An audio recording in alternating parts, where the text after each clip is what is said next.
Assalamualaikum warahmatullahi wabarakatuh. Kembali lagi dengan saya Delia Puspitasari. Video pembahasan sebelumnya saya sudah menjelaskan tentang IP dan subnetting. Nah, di sini saya akan menjelaskan tentang cara meremote dengan real device. Nah, di sini ada yang namanya kabel. Lalu ada yang namanya laptop dan ada juga yang namanya PC serta switch. Nah, di switch ada yang namanya port. Di sini banyak ya berbagai port.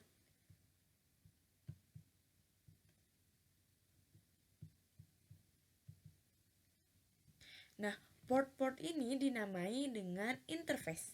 Interface ini akan dimasukkan dan bisa menjadi akses point untuk internet, laptop ataupun PC.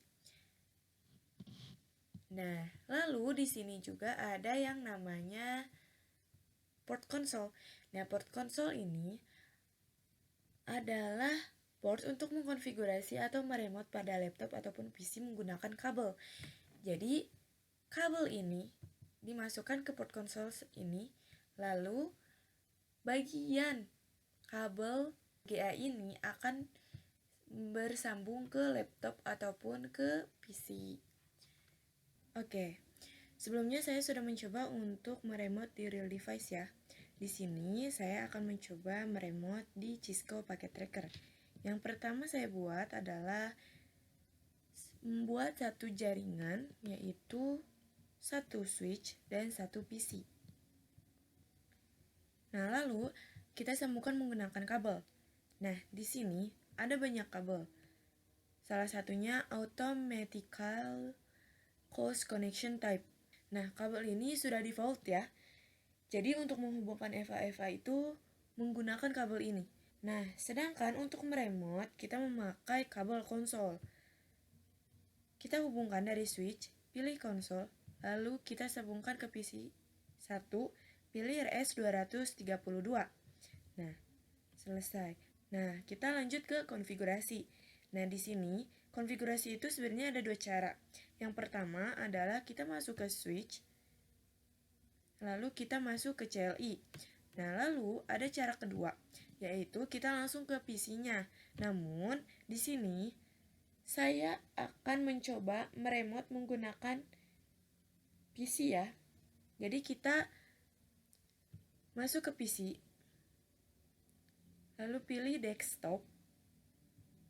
Nah, pilih terminal. Nah, di sini di terminal itu kita langsung okekan saja. Nah, ini tampilannya ya. Nah, sebenarnya untuk konfigurasi itu sama saja ya. Cuman, jika kita memakai switch, yaitu CLI, tidak akan ada tampilannya. Nah, di sini, jika font pada CLI kurang besar, kita bisa mengubahnya melalui option, reference, lalu di reference itu pilih font. Di sini ada yang namanya CLI. Nah, di sini kita pilih angka 14, lalu apply. Jika sudah, kita coba cek lagi ya ke CLI. Nah, berubah ya fontnya. Selanjutnya saya akan membahas tentang perintah dasar-dasar Cisco. Yang pertama kita lakukan adalah masuk ke tab CLI.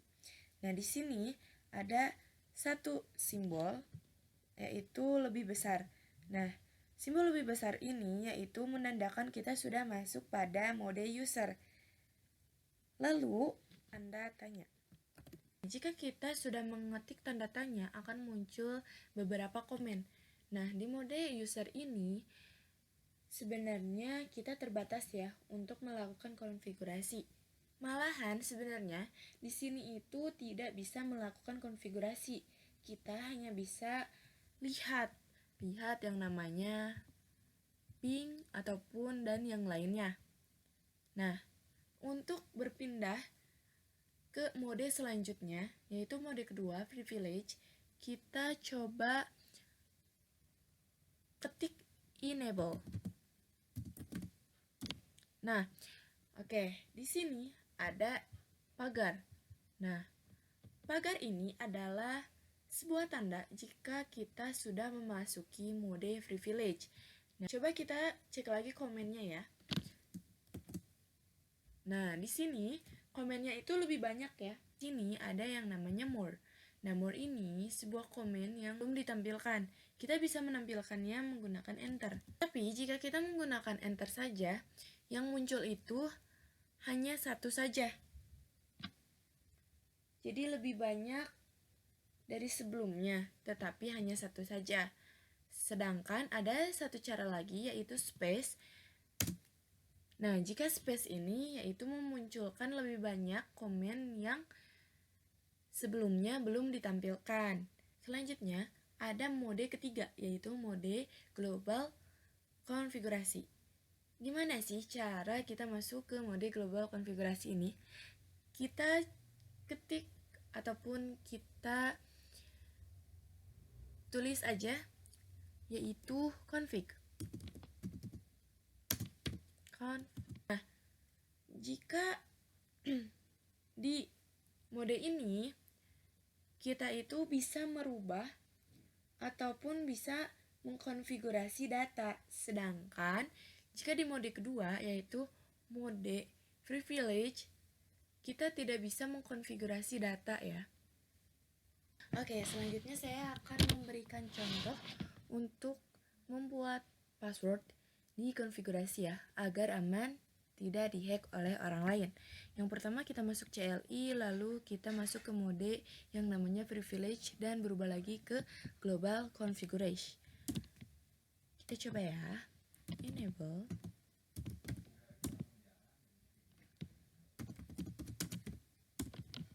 Nah, jika sudah seperti ini, kita coba bikin password.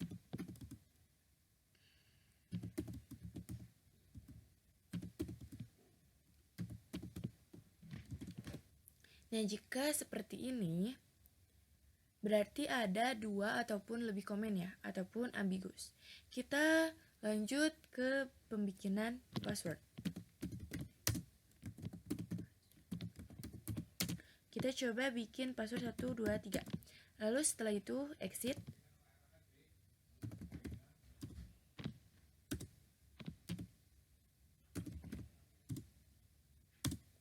Kita masuk. Nah, di sini akan ditanyakan password. Kita ketik. Nah, jika bertanya-tanya, di sini kenapa sih passwordnya nggak muncul gitu ya? Karena di sini emang bawaannya dari sana ya, agar pada saat kita sedang berdua dengan teman ataupun sedang ada orang lain, passwordnya tidak akan diketahui oleh orang lain. Nah, jika sudah, kita masuk ke switch. Kita coba lihat password yang kita bikin. Show run. Nah, di sini terlihat ya, namanya enable password 1, 2, 3. Nah, show run ini untuk melihat password ataupun informasi lainnya ya. Lalu kita lanjut ke pembikinan secret, karena sebenarnya pembikinan password ini tidak secure. Jadi kita bikin yang lebih secure lagi, yaitu menggunakan secret. Dengan cara, coba kita bikin secretnya dengan nama Cisco. Nah, setelah ini kita exit.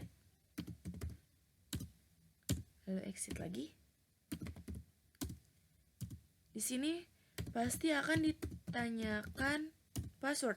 Nah, password ini kita bisa masukkan yang tadi, pembikinan password ataupun secret. Kita coba masukkan secret, yaitu Cisco. Lalu kita coba run ya. Nah, di sini ada yang namanya enable secret. Nah, enable secret ini lebih secure karena perkatanya itu disensor ataupun diubah menjadi huruf-huruf lain ya. Nah, sebenarnya password ini juga bisa kok disensor ataupun diubah menjadi huruf-huruf kalimat lain, yaitu dengan cara kita masukkan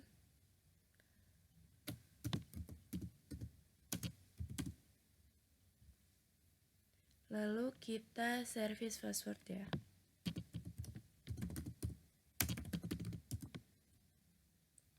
Setelah itu kita exit lagi.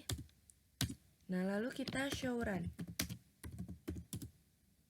Nah, di sini passwordnya itu sudah berubah ya. Tetapi tetap saja tidak aman karena password ini itu bisa diubah melalui website.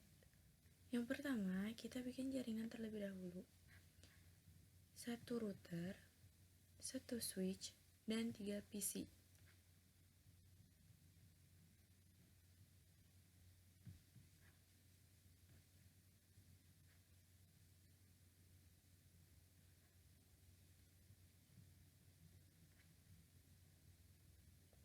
Nah, setelah itu kita hubungkan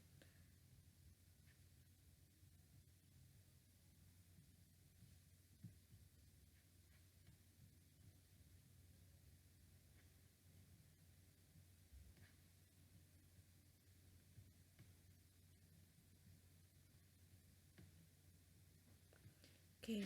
Nah, perbedaannya di sini kita bikin IP address ataupun konfigurasi menggunakan CLI. Nah, setelah membuat seperti ini, kita lihat ya. Di sini ada 2 segmen ya.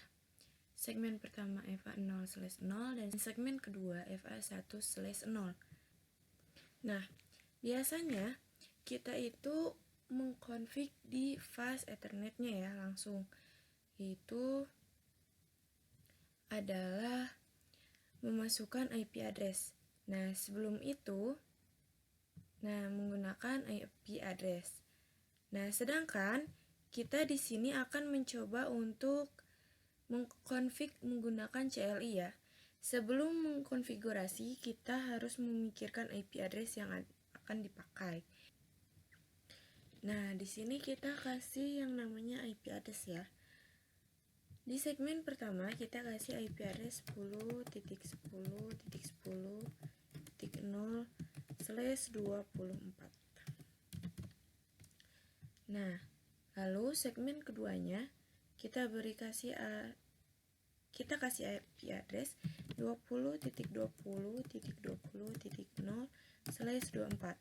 Gateway-nya yaitu titik 1 ya. Nah, di sini titik 2. Maksudnya titik 2 itu adalah host ataupun paling belakangnya. Jadi 10.10.10.2 seperti itu. Di sini titik 2. Nah, selesai ya. Nah, kita masuk terlebih dahulu ke interface FA0/0 ya.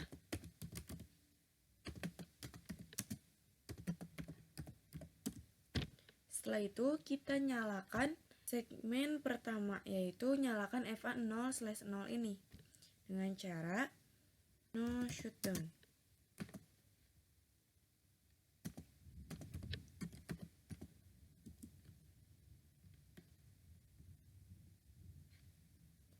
Jadi nyala ya. Setelah itu kita exit.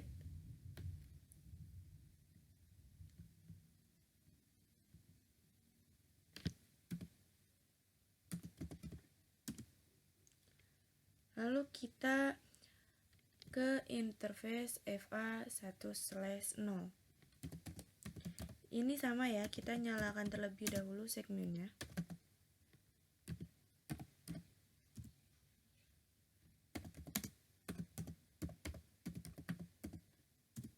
Seperti ini sudah menyala. Nah, setelah itu kita exit kembali. Lalu kita masuk ke FA0/0 lagi.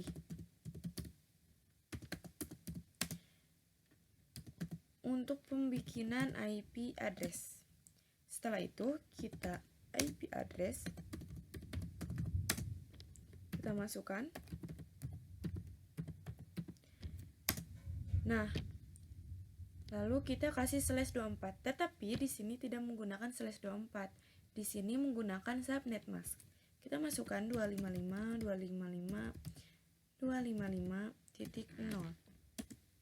Setelah itu kita exit, lalu masuk ke interface kedua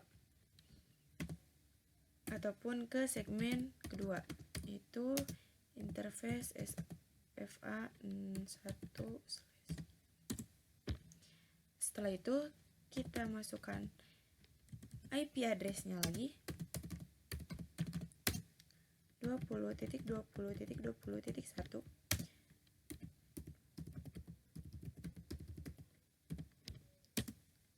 Setelah ini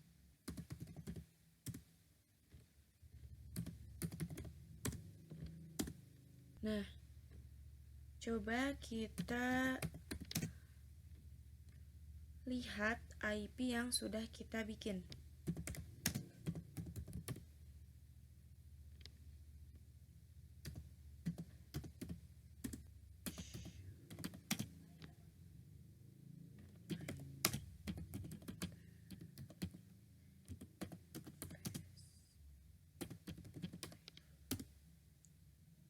Nah, di sini udah ada ya. Di sini seperti ini. Fast Ethernet 0/0 10.10.10.1. Fast Ethernet 1/0 20.20.20.1 dan yang lainnya itu tidak ya. Jika sudah seperti ini, kita isi yang lainnya juga ya. Kita isi PC1,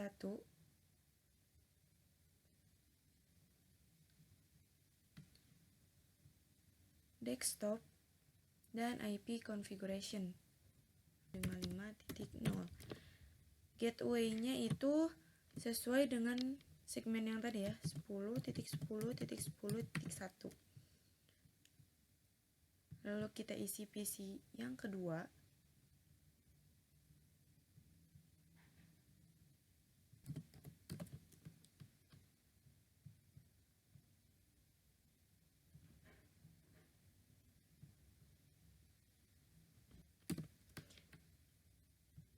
Nah, setelah selesai semuanya, kita coba kirim pesan.